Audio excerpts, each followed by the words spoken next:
என்னை பொறுத்த வரைக்கும் தேமுதிகவை பொறுத்த வரைக்கும் நாங்க உறுதியா இருக்கோம். எங்களுக்கு எங்கள் தாய்மொழி, எங்கள் அன்னை தாய், எங்கள் தமிழ் தாய் தான். அதுல எந்த மாற்று கருத்தும் இல்லை. அதனால அவங்கவுங்க மொழி சார்ந்தவர்களுக்கு அவங்கவுங்க மொழி பிரதானம். நம்மை பொறுத்த வரைக்கும் நம் தமிழ் தாய், நம் அன்னை தான் நமக்கு பிரதானம். எனவே கோழில இருந்து முட்டை வந்துச்சா இல்ல முட்டையில இருந்து கோழி வந்துச்சா சொல்லுங்க பாப்போம்.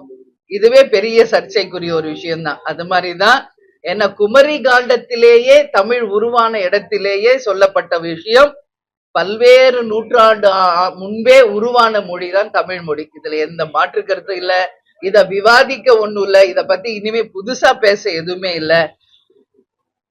ஆதி மொழி, அதாவது முதல் மொழி தமிழ் அப்படின்றதுல எந்த மாற்று கருத்து யாருக்கும் இருக்க முடியாதுங்க.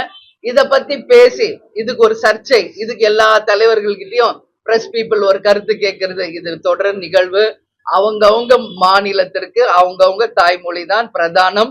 அவங்க தாய்மொழி தான் அவர்களுக்கான தாய் அப்படின்றதுல எந்த மாற்று கருத்தும் இல்லை.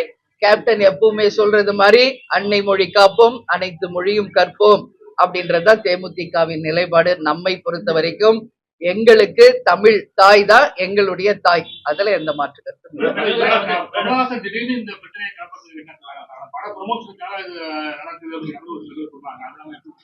இல்லைங்க. அது கமல் கிட்ட தான் சார் கேட்கணும்.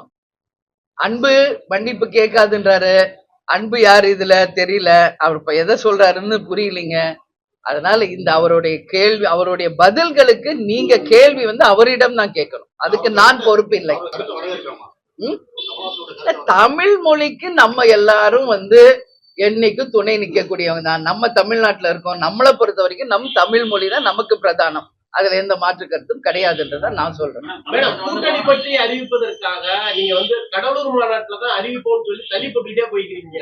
அப்ப ஜனவரி மாதம் வர வரையும் நீங்க தள்ளி போடுறத பார்த்தா கூட்டணி மாறுறதுக்கான சூழ்நிலை தேமுதிக உருவாக்கி இருக்கிறா. உங்களுடைய கன்ஃபியூஷன்ஸ்க்கு என்ன பதில் சொல்ல சொன்னா எப்படி?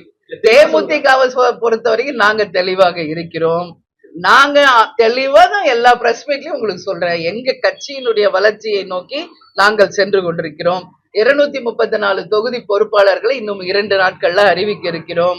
அதை தொடர்ந்து பூத் கமிட்டிகள் அமைத்து தமிழ்நாடு முழுக்க சுற்றுப்பிரயாணம் இருக்கிறது. எங்களை முதல்ல நாங்க தேமுதிகவை நாங்கள் வழி நடத்தவும் வலுமைப்படுத்தவும் எங்களுடைய முயற்சிகளுக்கு எங்களுக்கு ஒரு 6 மாசம் தேவை இருக்குங்க. அதனாலதான் நாங்க சொல்றோம், ஜனவரி மாதம் 2026 கடலூரில் மாபெரும் மாநாடு நடக்க இருக்கிறது. அன்றைக்கு நீங்க கேட்கிற அத்தனை கேள்விக்கும் விடை கடலூரில் அறிவிக்கப்படும் நாங்க சொல்றோம்.